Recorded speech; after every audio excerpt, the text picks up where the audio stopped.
Should I bandage the leg of a tendon injury? Well, bandaging has definitely a place in tendon injury or ligament injury.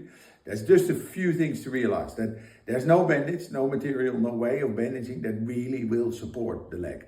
There's been many tests done, and if a horse comes down and walk or trot, there's no bandage that will stop the extension of the fetlock. In other words, it won't really support the leg. But of course, it will have a function in protecting the leg, it will have a function in immobilization of the joint itself, and it will of course have a function in reducing swelling.